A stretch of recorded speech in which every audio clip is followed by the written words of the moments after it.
Bom, os agentes nocivos, então, eu já falei, né? Daí aqui são carvão, chumbo, cromo, cloro, o ruído acima de 90 decibéis, a sílica, níquel, mercúrio, iodo, fósforo, petróleo, xisto bituminoso, amianto, né? Altamente cancerígeno, esse disulfeto de carbono, temperaturas anormais, né? Micro-organismos e parasitas infecciosos vivos e suas toxinas. Isso é para quem faz pesquisa com vírus, né? Quem faz pesquisa com vírus. Radiações ionizantes, no caso, quem trabalha em raio-x, né? Também pode sair também nessa aposentadoria especial. Ó, só para vocês saberem, existe também uma aposentadoria a pessoa com deficiência, né? Aquela pessoa que, por exemplo, teve paralisia infantil.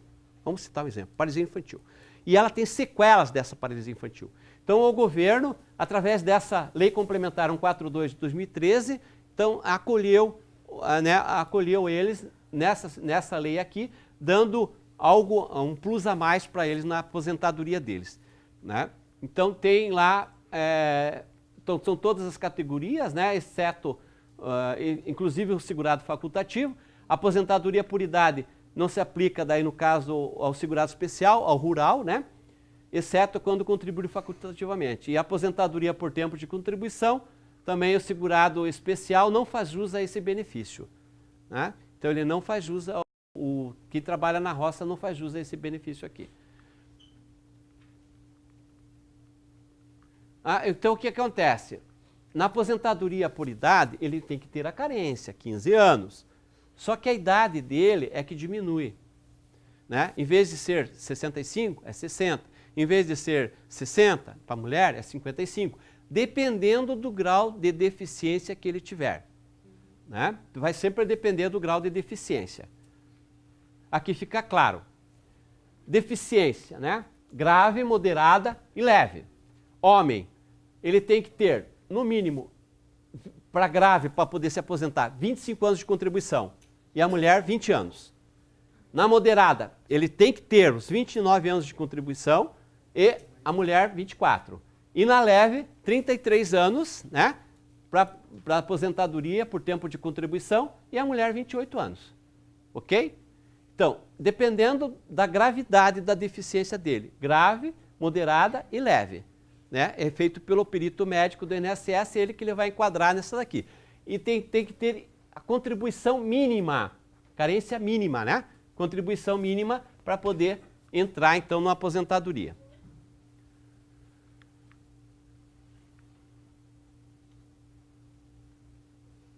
Eles também não entram no cálculo, é 100% do salário de benefício, né? Então, o salário maternidade também é interessante, né? É o benefício que toda segurada da Previdência Social tem direito de receber por um período de até 120 dias, com início até 28 dias antes e término 91 dias depois do parto. Isso aqui vocês veem, né? Traz atestado, né, médico, aí ela pode sair, a empregada pode sair 28 dias antes, né, e ficar até 91 dias depois do parto, que seriam os 120 dias que ela teria direito, né?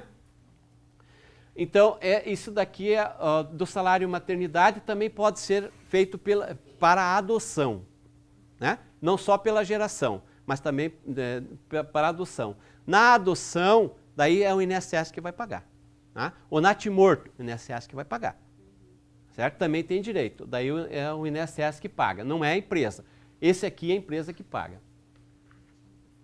Empresa que paga, entre aspas, né? Depois é feita a compensação, né? Então, tem também... Esse é para adoção.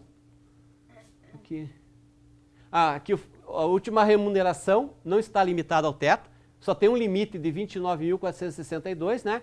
Que não pode ultrapassar esse valor aqui, que é o que o ministro ganha hoje, né? Então, seria isso aqui. Então, o salário maternidade, né? Ok. O salário família, né? Então, salário família, esse você sabe tranquilo também, que é de pessoas que têm filhos, né, até 14 anos, né? Então, a portaria 08 de 13 de janeiro de 2007 fixou: quem ganha até 859 recebe 44,09. Quem ganha de 859,89 a 1.291 recebe 31,07, né? Então, esse daqui é o valor do salário família. O INSS no auxílio-doença paga o salário família e na aposentadoria por invalidez também paga o salário família, desde que obedecida essa regra aqui, né? Bom, a pensão por morte, então, que é dos dependentes, né, ocorre quando o segurado falece, então daí seus dependentes vão vão lá no INSS para pedir a pensão por morte, né? Que é então assegurado aí no caso familiares. Então ele corresponde a 100% do valor da aposentadoria que o segurado recebia no dia da morte, desde que ele seja aposentado, ou que teria direito se estivesse aposentado por invalidez. Então é feito todo aquele cálculo da aposentadoria para depois dar o valor da pensão.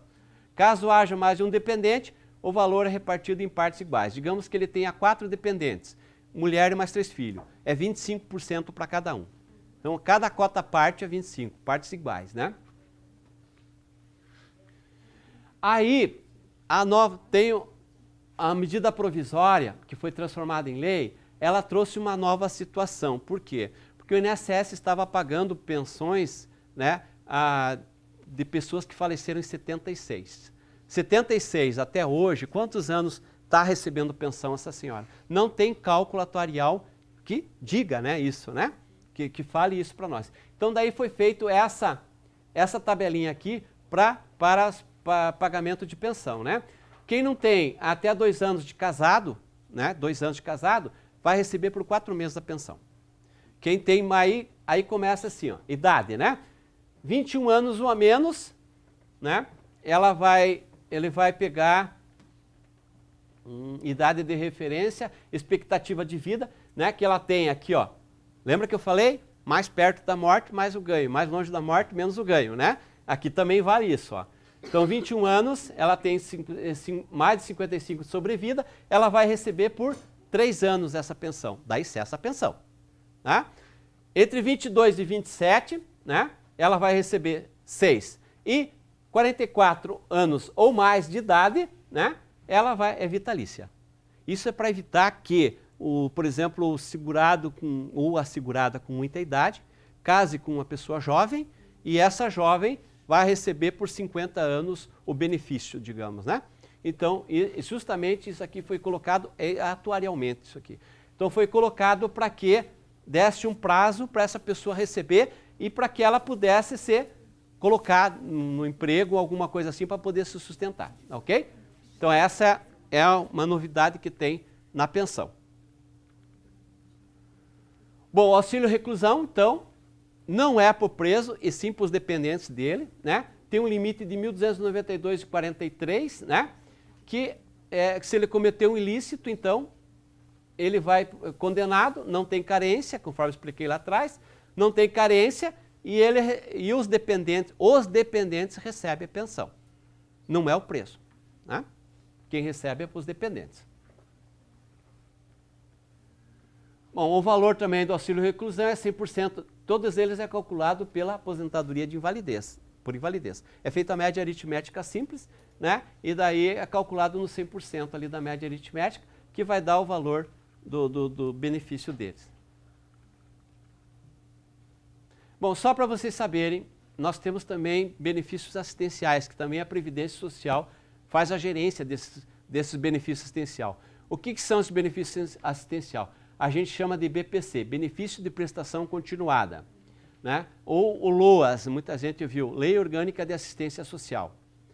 Então é um auxílio que o governo dá, né? Que ele está vinculado ao Ministério do Desenvolvimento Social e Combate à Fome, né? Só que é o INSS que administra isso, e ele é custeado pelo Tesouro Nacional, aonde a pessoa com deficiência, sem condições, né? Em condições precárias de viver, ela então vai receber esse benefício de um salário mínimo. Ele não gera pensão e também nem 13º. E se a pessoa faleceu, acaba o benefício. Então tem esse benefício que é a Lei 8.742 de 93, então é que ela dá, né, a pessoa que não pode prover a própria manutenção nem de ter provida pela sua família, né? Então essas pessoas que são carentes mesmo. o morador de rua, aquelas pessoas que vivem abaixo, né, quase na miséria, né, digamos assim.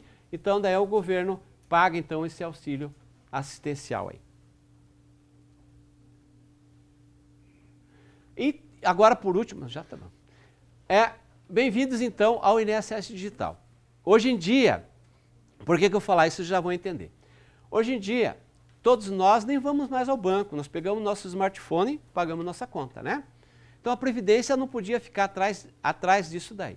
Então a Previdência está evoluindo para o INSS Digital, né? Com o INSS Digital, ela vai oferecer uma série de situações. Nós já temos a página então da Previdência, onde você pode entrar no hall aqui do lado e pegar qualquer tipo de informação. Você quer saber a aposentadoria por invalidez, como é que funciona? Eu vou entrar em todos os serviços, todos os benefícios e vou tirar de lá as informações que eu preciso. Cálculo e tudo mais, né? Outra situação, calcule a sua aposentadoria, né? Então podemos fazer o cálculo simule a sua aposentadoria, o cálculo da sua aposentadoria, extrato de pagamento, né? E também as agências, então e agendar também serviço. Então está tudo isso já na página da Previdência. E agora nós estamos dando para as pessoas um código de acesso que ela entrar no Meu INSS, que também é digital, onde ela vai ter também os serviços mais específicos. Por exemplo, eu quero tirar o meu CNIS, né? Que é o Cadastro Nacional de Informações de Vínculos. Eu pego esse código de acesso, entro no sistema, na internet e vou tirar o que eu preciso lá. O código de acesso a gente vai conseguir fazer aí mesmo ou vai ter que ir numa agência? Tem duas situações. Você pode fazer lá pelo 135, só que você tem que validar na agência. Ou então você vai na agência e vai pegar esse código já validado. Obrigatoriamente tem que ir na agência. Infelizmente ainda tem que ir, né? Porque é o início, né? Ok, então daí vocês vão ter acesso aqui é como cadastrar, né? Esse é o código de acesso que a gente fornece lá na agência do Visconde de Guarapuava, né? Entra o CPF da pessoa e esse código de acesso, né? Tá? Então seria isso, gente. Então o papel do educador previdenciário é disseminar informações, é isso que a gente fez hoje para vocês. Eu corri bastante ali no finalzinho por causa das perguntas e a gente vai voltar aqui falar com vocês futuramente, tá bom? Bom, a primeira pergunta que nós temos aqui é da Exatos, né, Centro Contábil, é feito o seguinte, uma pessoa tem 56 anos e não tem 15 anos de contribuição ainda, paga o INSS como contribuinte individual, código 1007, valor de R$500, esse é o valor da contribuição, né? Ele usa a base de cálculo de 20%, seriam R$2.500.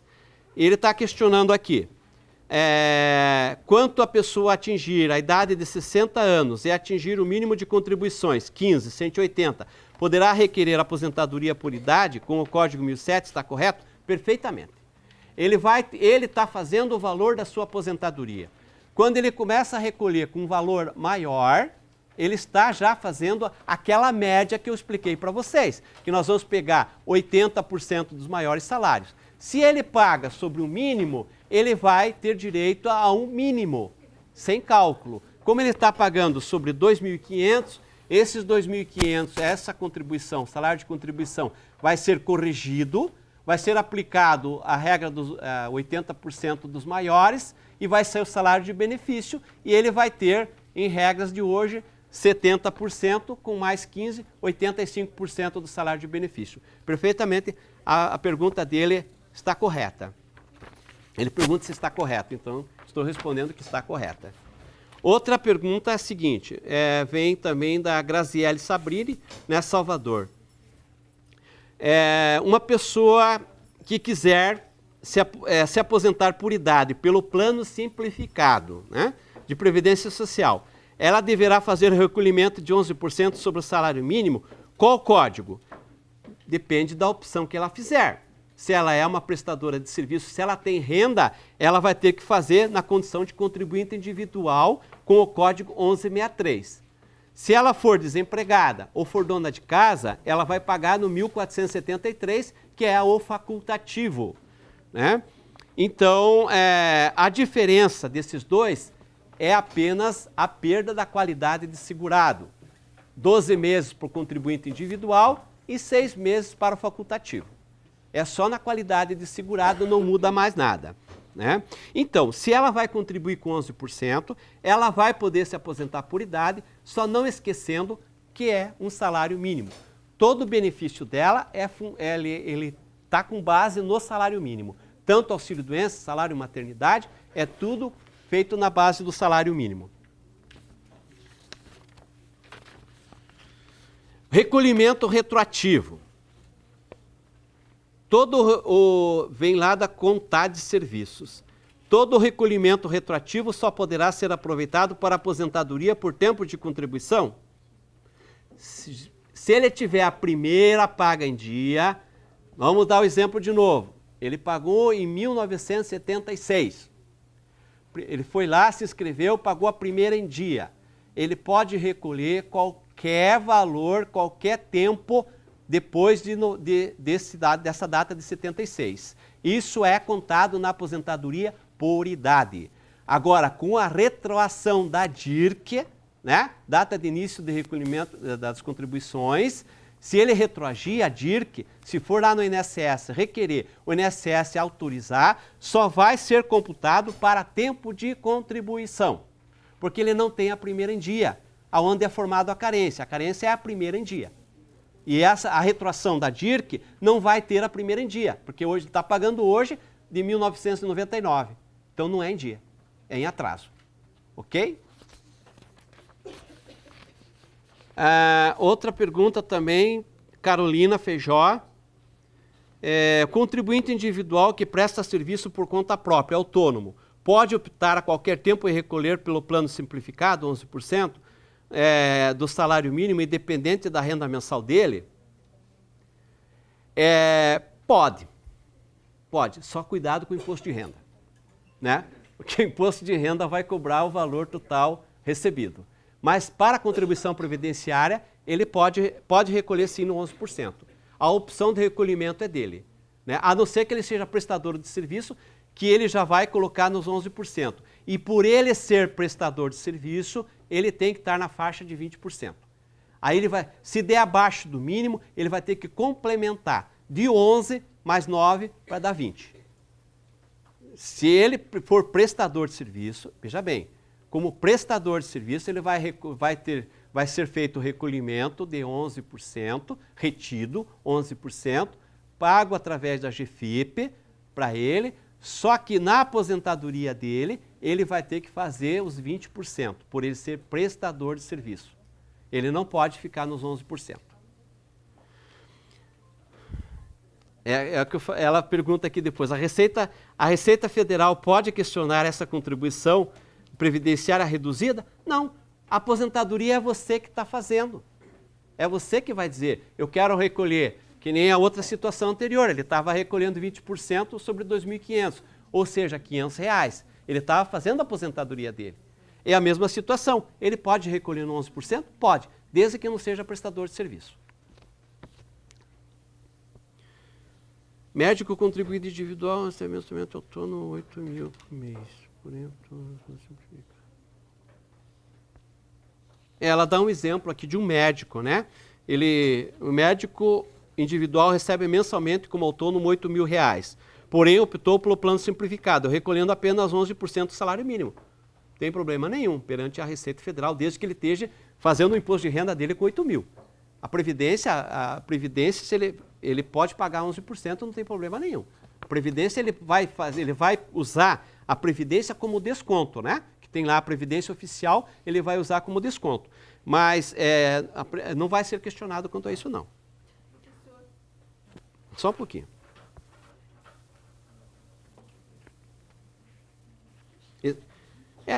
Do médico aqui, ele vai ter direito a uma aposentadoria por idade com um salário mínimo. Ok? É o que ela pergunta. Tá. Mais uma pergunta. O xará meu lá da RCA Contabilidade. O fator previdenciário na aposentadoria por idade somente se aplica se for vantajoso? Exatamente. Mas eu não... O vantajoso porque ele limita a 100%. Só se ele tiver 80 anos de idade com 15 anos de contribuição que ele vai pegar um fator previdenciário acima de 100%. Né? Daí é mais vantajoso. Mas por idade, pegar a idade do homem 65 e a mulher 60, o vantajoso é o 70%. Não vai pegar, vocês viram no cálculo que eu fiz do fator, como ele baixa bastante, né? Então, no caso aqui, só se ele tiver muita idade mesmo, na idade avançada.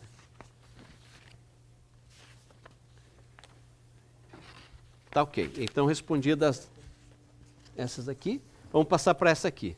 Essa senha do INSS digital só pode ser retirada pessoalmente pelo contribuinte? Não. Uma procuração para fins específicos, né? Não precisa ser procuração pública. Ela pode ser uma procuração particular para fins específicos, dizendo feito outorga para que seja retirado esse código de acesso, né? Então a pessoa faz a outorga e diz que quer retirar o código de acesso, aí vai no INSS, leva um documento, né? Pode ser com firma reconhecida ou não, ou pode levar um documento da pessoa com a mesma assinatura da procuração. Também é aceito. Né? Então, voltando, pode ser feito por procuração simples, não precisa ser procuração em cartório, né? Que é uma procuração pública, para fins específicos da retirada da senha, desse código de acesso do INSS digital, e essa procuração, ela pode ser reconhecida a firma ou não, desde que, para não reconhecer firma, vai ter que assinar igual está no documento apresentado, igual está na identidade. Daí tem que levar uma cópia autenticada da identidade ou levar a original, nós conferimos e é concedido a senha, sem problema nenhum. Essa foi a Karina que perguntou, né, Karina?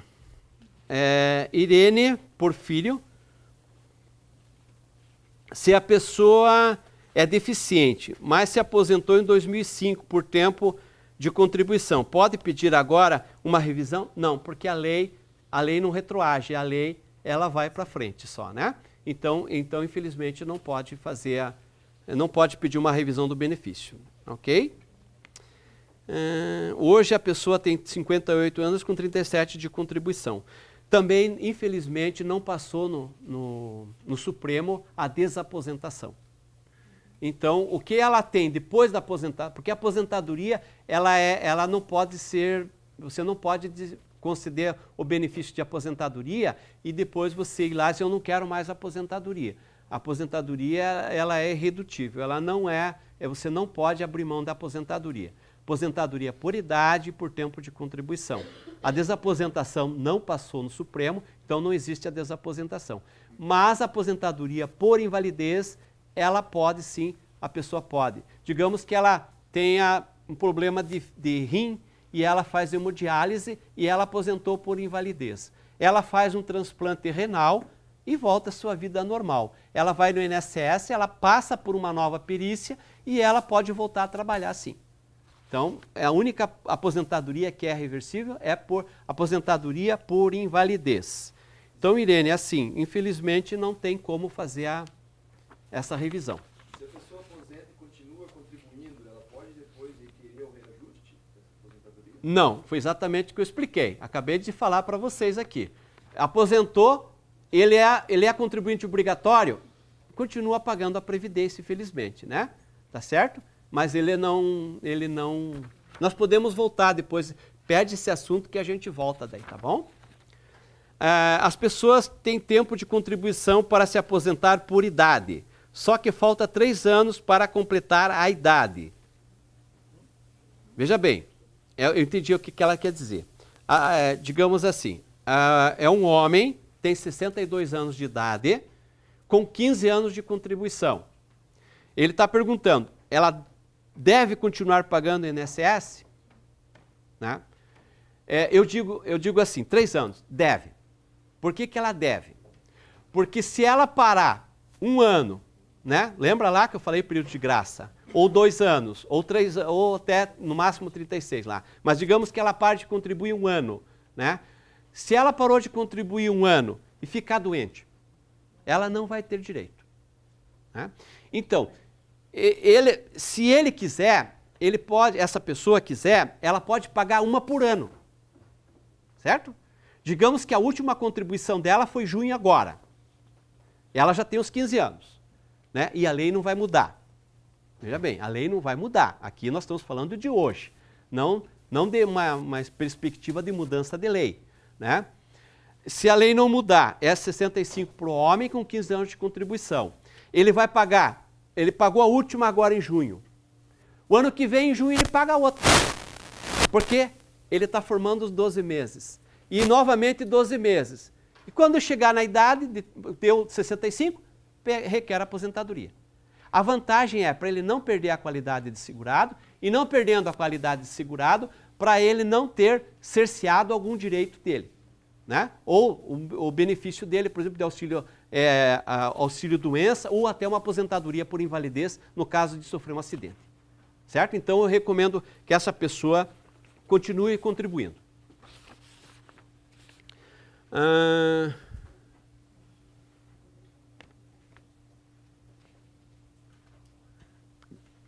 Gladys Leide, é isso? Gladys Leide Veiga. Uma pergunta. Uma mulher que está com 50 anos de idade e já tem 15 anos, é a mesma situação do homem que eu acabei de explicar, né? Ela está com 50 anos de idade e 15 anos de contribuição. Se ela passar a recolher quando ela completar 60 anos, né, ela conseguirá se aposentar? Se parou, completou 15 anos, ela já tem direito adquirido. Ela já fez a carência. Ela pode aguardar os 60 anos, mas em razão de não perder a qualidade de segurado, é que é recomendado pagar a previdência. Né? Nem que pague uma vez por ano, mas paga. Paga para não ter, às vezes, um direito cerceado, né? Que nem eu expliquei para vocês. Um salário maternidade, no caso de mulher, né? Um salário maternidade, um auxílio reclusão ou alguma outra coisa que venha acontecer com essa pessoa, né? Então, é a mesma resposta do homem. Uma pessoa que já é aposentada e tem um dependente, caso venha a falecer, esse dependente receberá a pensão. Pena que não deu para a gente falar. Mas a pensão de filho, ela é até os 21 anos. Né? Filhos inválidos, desde que tenha a invalidez tenha ocorrido antes do fato gerador ou antes dele ter completado 21 anos, ele recebe uma pensão vitalícia. Né? Essa pessoa aposentada vai ser 100% da aposentadoria dele que vai pagar pensão. Ok? Eu não sei quem fez essa pergunta, mas o valor é integral. Tá? É integral. E filhos é até 21 anos de idade, a não ser filhos inválidos. Daí naquela caracterização que eu falei, que desde que essa invalidez tenha ocorrido antes dos 21 anos e antes do fato gerador. E a faculdade também? Não. Faculdade não. Não mais. A faculdade, quem tem é o regime próprio do Estado do Paraná, que vai até 24 anos, que é o filho universitário. Na Previdência, não. Na Previdência, ele cessa com 21 anos. Tá? Aí, cessou, porque hoje em dia o jovem está entrando muito mais cedo para a faculdade, com 18 anos, 17 anos, e ele consegue completar essa faculdade com 21, 22 anos. Certo? Então, na Previdência, no regime geral, não, faculdade, infelizmente, não. Fica sem explorar o que quiser. Não, para mim tudo bem. A Cíntia, né, também está perguntando aqui para nós, com relação ao auxílio reclusão. O auxílio reclusão somente será concedido para o dependente após o julgamento da condenação ou assim que o beneficiário for detido. Assim que ele estiver em regime fechado. Né? Digamos que ele tenha cometido um assassinato. Né? Se ele brigou no trânsito, matou a pessoa e automaticamente ele vai ser condenado. Assim que ele for entrar, né, que for decretada a prisão dele, já começa a contar o auxílio reclusão. Ok? Respondido, Cíntia? Deixa eu ver. Havendo um único dependente, no caso o cônjuge, sendo que detém renda própria, mesmo assim receberá auxílio reclusão? Receberá. Receberá, sem problema nenhum, tá bom? Independente do valor da renda que ela tenha. É um direito que ela tem. Mas desde que se enquadre naqueles valores ali né, que eu mostrei para vocês, que tem o valor máximo do auxílio reclusão. Sim, se ele contribuía e se estava na qualidade de segurado. Lembra daquele lá, qualidade de segurado? carência não tem, auxílio reclusão tem carência, e o fato gerador. Né? Ok, Cíntia? Quer mais alguma pergunta? O Munir pergunta para nós, pelo código 1163 ou 1473, 11%, posso pagar sobre 2 salários? Não, é sobre um salário. É o salário mínimo. Por isso que é a alíquota reduzida, né, que a gente fala, né? Ele só dá valor ao salário mínimo, tá bom? Então, o 20% ele tem que ser, no caso de 2 salários, é 20%. Então, 1.874 você vai pagar 300 e poucos reais, né? 20% de 300. Então, 11% é só sobre o salário mínimo, ok? A não ser que seja retenção. Retenção, né? Aí é diferente. Vai reter 11% do valor do serviço prestado, né? Então, é um pouquinho diferente. Né? Então, o código 1163 e 1473 é sobre o salário mínimo. O César pergunta para nós também, uma trabalhadora em regime CLT saiu da empresa por auxílio-doença, síndrome pós-pólio, né?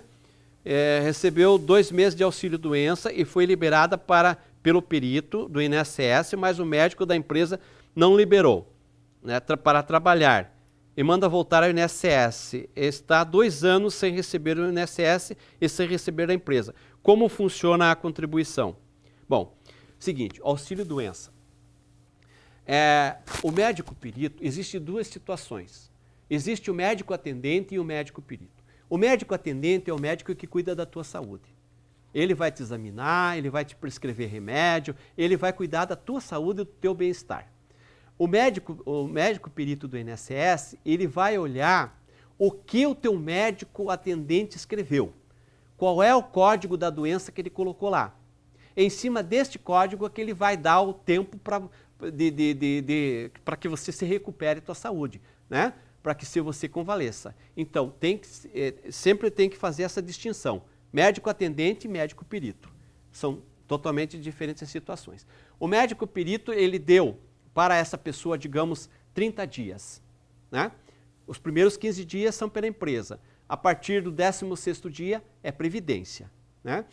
Então, ele deu 30 dias, ela ficou 15 pela empresa, ela vai ter mais 15 pelo INSS. Sendo 15 pelo INSS, o médico vai dar alta em 15 dias para ela, digamos. Mas ela não está bem para voltar. O que ela vai fazer? 15 dias ou até o dia do término, ou 15 dias antes do término do auxílio-doença, ela vai agendar uma prorrogação do benefício dela.